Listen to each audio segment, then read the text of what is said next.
So what's going on, guys? It's Captain America. Hope you guys are well, and thank you so much for coming onto this channel. So as always, starting off with the match stats for this game, we did win 5-1. It was a very strong dominating performance from the boys. Yes, we only had 5 human players on our side and then 2 from the opposition, but that's what happens when you play some very late night football. There's not many, let's say, opposition players, but again, just generally from our side of things, we should have scored many more goals. We were just unfortunate against the AI goalkeeper. Just to give you some stats on the game itself, so we had 47% possession. We had 17 shots in total compared to 3 from the opposition, so again, very strong in terms of our attacking play. I had a 10 out of 10 match rating, which was very strong performance again from my end. I had 2 goals and then 1 assist. I took 6 shots in total at 50% accuracy. I made 24 passes at 79% accuracy and 22 dribbles at 91%. You know, the passing could have been a bit better, but again, overall I am pleased with the 2 goals and 1 assist. And you know, it was a pure banter game because we were winning 3-0 and then the opposition scored a goal. And my man was running around us as if, you know, they're going to come back, or that was like the best goal he's ever scored. And then I scored the 2 goals after that. So it was just pure banter because after that I was just we were all literally just going around him and just making circles. So, you know, do check that out. It's going to be towards the latter end of the videos, especially how he scored and then his celebration, then us, you know, completely dominating this guy and the team itself. But yeah, you know, with the simple passing, we played some really fast playing football as well, pressing as a team. Again, beautiful to see, and this is something that, as I've mentioned in my previous videos, and to the team itself, this is the style of football that we embed. And, you know, once we get more players online, or if it's a case where we get more opposition to be playing against, it'll be good to, you know, to keep this passing freestyle football, because we just sometimes change the way that we play. I don't know, against opposition to more lob balls. And then, of course, we're not going to be winning those because we've got, like, I don't know, small strikers that we know that we're going to be doing short, quick, you know, passing football on the ground. But no, just in general, do enjoy the game. You know, great performance from my side. Again, it's proper banter as well, especially how we were going around this player because they only had 3 shots. We had 17 shots. I don't know what he thought he would do, especially running around one of our key players, Khalil. And just to give you a quick update on who was playing from our side, so we had Sliv and myself playing as the centre forwards. We were centre forwards, but we were having, let's say, more of a central attacking midfield player build. And then of course we got the GOAT, Thiago, as our central attacking midfielder. We also had Neymar and then Khalil as our midfielders. So again, a strong performance from the boys, so well done all. And again, what we're going to be talking about today, guys, is really around transfers. You know, the transfer market is now going well. You know, there's so much going on in terms of like the purchases, players being rumoured, you know, the acquisitions already been made. You know, it's coming to the close soon. You know, so I don't know if it's going to be a case where teams are going to be rushing for final signings, especially the likes of, I don't know, Newcastle, for example, as well as Manchester United. You know, Liverpool, on the other hand, they've, as per, you know, Jurgen Klopp, from what I was reading, he said, like, look, he's not going to make any more acquisitions or purchases. He's happy with the players that he's bought. You know, it's all around Mane leaving, so of course he had to buy another striker. And, you know, Nunes, he did score 4 good goals. You know, 1 was a penalty, but regardless, the other 3 were good as well in terms of how he took over the ball. But just in general, I think, you know, with the Liverpool side of things, they rarely make too many changes or too many acquisitions during the transfer window.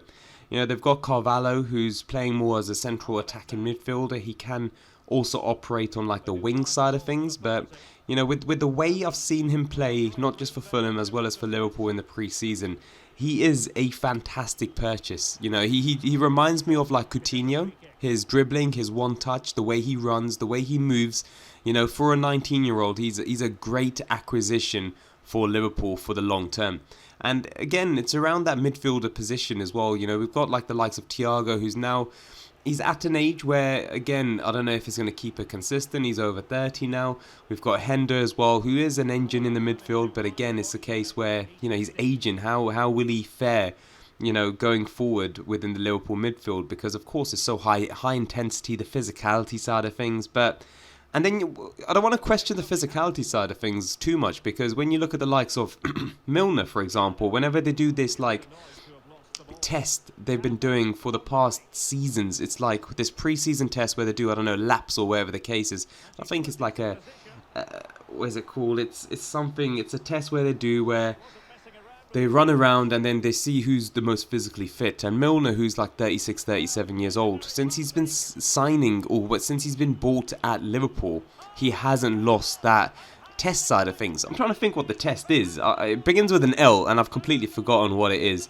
A lactase? I don't know what the hell it is, but yeah, thinking about it. But again, Milner's so old in terms of like the football age. And at this age, you know, you've got the likes of like Modric that's doing very well at this age. You've got Lewandowski as well, still doing very well. You've got Cruz doing still very well. Benzema still doing well. You've got all of these like players at this certain age. Even Ibrahimovic, I forgot about him. And Ronaldo, let's say. The whole retirement ages now are changing, I feel, within the football side of things, because of course you've got like players retiring for around 33, 34, but then you've got these players that are in their prime at this, you know, age that they should be retiring, and it's just insane to see. So may it long continue, because, you know, it's going to be unfortunate, because I was reading this post about the World Cup coming up in Qatar, and it's going to be, unfortunately, one of the last for many, many key international players. You know, you've got the likes of Messi, you've got Ronaldo, you've got Modric, you've got Müller potentially for Germany, you've got Lewandowski, you've got so many of these legendary players where it's just really sad to see that it's coming to an end now. Not just their career within the international scene, but also their playing careers. But you know, a lot of these players have now converted into managers, and we're seeing some really cool managers come across from these legendary players. Of course, we've got the likes of Gerrard, we've got Lampard, we've got Rooney, who done a fantastic job at, you know, Derby. Now he's moved across to the States. You know, you've got even like Rangers, for example. You've got Van Bronckhorst, or whatever the case is, at Rangers. And again, he was a great defender, a wing-back type of position. But, you know, you've got all of these managers coming across now with different ideology and philosophy, which is just so good to see. Arteta being another prime example of what he's been doing at Arsenal. And not just at Arsenal, even when he was at Man City, he was mainly operating and taking on board all of the trainings and the sessions when Pep was there. And, you know, his collaboration with Edu over the transfer market has been absolutely insane for them. I do, as I've mentioned in my previous videos, feel that Arsenal will be very strong in the Premier League this season. I do hope that they win a trophy or so. It's just one of those ones where they've been a team that over the years have been playing some really beautiful football, and you know, it's a case where they've always adopted that youth type of policy. You know, the average age has always been such a youthful type of age, around 23, 24, which is just great to see.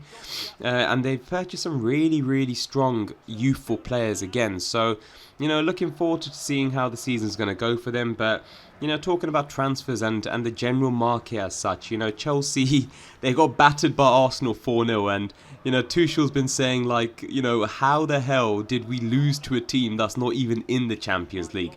Again, it's a dig at Arsenal for being a rival within London, but it's a truthful remark that he's made. You know, Chelsea, honestly, they are a team that's very similar to, like, I don't know, a PSG or Juve in my eyes, where, yes, they've got all the money that they need, but they don't make very clever transfer decisions.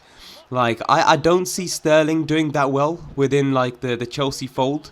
Again, he wasn't playing as consistently as he should have been for Man City. But again, they were adopting a very different style last season, Man City were in their attacking form.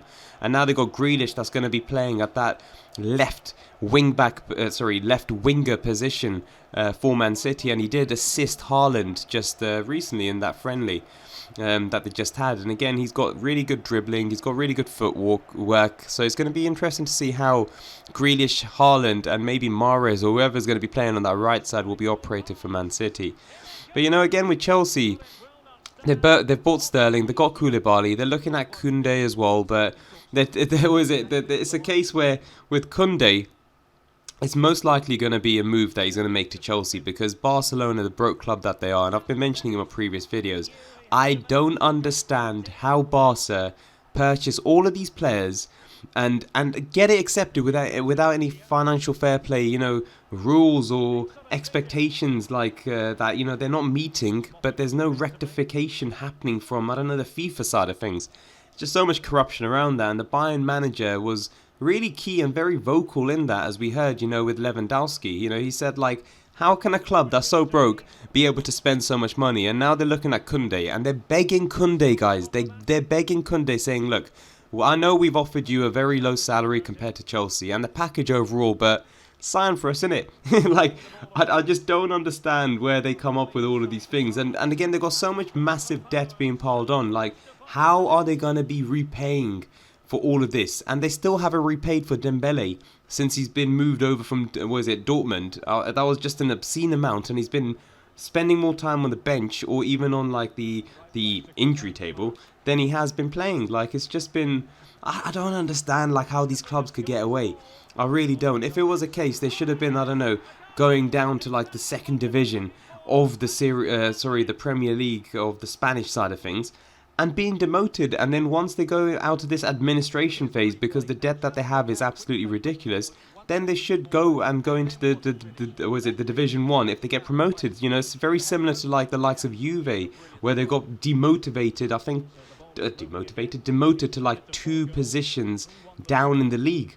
I think they went into like the Serie C or something like that, and then they got promoted back. And of course, there was a lot of players that did leave for them, but there were some players that stayed on, legendary players, and they brought them back. It was the likes of Del Piero, for example, and you got like these key individuals. And I don't know how it is with Barca, but yeah, let's see what happens with that and their moves within this transfer market. But it's good to see Rafinha doing very well for them, and that was not going to be a surprise at all. Rafinha done very well in Leeds, but again, going to Barca where they've got all of these individually really good players, world-class players, he just needed that around him. Unfortunately with Leeds, he didn't have that. They did do very well in the first season in the Premier League, but then of course last season they didn't do a good job. They just survived relegation.